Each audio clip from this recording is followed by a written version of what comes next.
दोस्तों, आज की वीडियो कौरवों की जन्म कथा के बारे में है। कौरव 100 भाई थे और उनकी एक बहन दुशाला थी। 100 भाइयों का प्राकृतिक तरीके से एक ही माँ से पैदा होना तो असंभव है। तो कौरवों के जन्म के पीछे आखिर रहस्य क्या है? आइए आज उस रहस्य को जानिए। बात तब की है जब धृतराष्ट्र और गांधारी का नया नया विवाह हुआ था।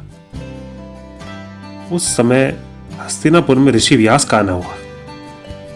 गांधारी ने उनका उचित आदर सत्कार किया और उनकी बहुत देखभाल की।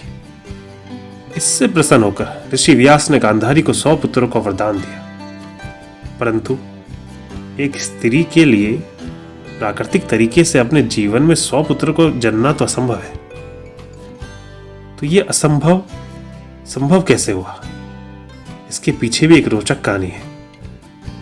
हमने पुराणों का अध्ययन किया तो हमें पता लगा कि जहां आमतौर पर महिलाएं केवल 9 महीने तक ही गर्भ धारण करती है, वहीं रानी गांधारी ने पूरे 2 वर्षों तक गर्भ धारण किया था। परंतु 2 वर्ष बाद रानी गांधारी ने 100 पुत्रों को नहीं बल्कि एक मांस के टुकड़े को जन्म दिया। रानी इससे बहुत हताश हो गई।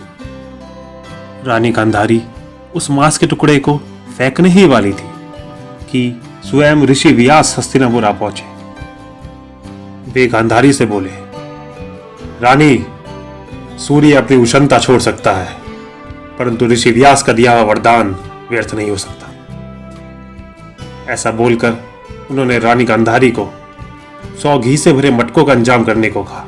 तत्पश्चात उन्होंने उस मांस के टुकड़े को 100 भागों में विभाजित किया और एक एक भाग एक एक मटके में डाल दिया। मांस के टुकड़े को 100 भागों में विभाजित करने के बाद कुछ मांस शेष रह गया। इसको उन्होंने एक अलग छोटे मटके में डाल दिया और 2 साल बाद इन 100 मटकों से ही 100 कौरव पैदा होते हैं। और जो छोटा मटका था उससे कौरवों की बहन दुशाला का जन्म होता है। तो यह थी कौरवों के जन्म की रोचक कथा। ये प्राचीन कहानी हमें आश्चर्यचकित भी करती है, क्योंकि ये एक ऐसी पद्धति के बारे में वर्णन करती है जिसका आविष्कार विकसित देशों में कुछ दशक पहले ही हुआ है। जी हाँ, मैं टेस्ट ट्यूब बेबी की बात कर रहा हूँ। यह प्राचीन कहानी हमें सोचने पर मजबूर कर देती है कि क्या सच में प्राचीन भारत में विज्ञान इतनी तरक्की पर था? ऐसे ही कुछ और सवालों को आपके लिए छोड़कर मैं अभी के लिए आपसे विदा लेता हूं। फिर से प्रस्तुत होऊंगा महाभारत की कुछ और रोचक कहानियों के साथ।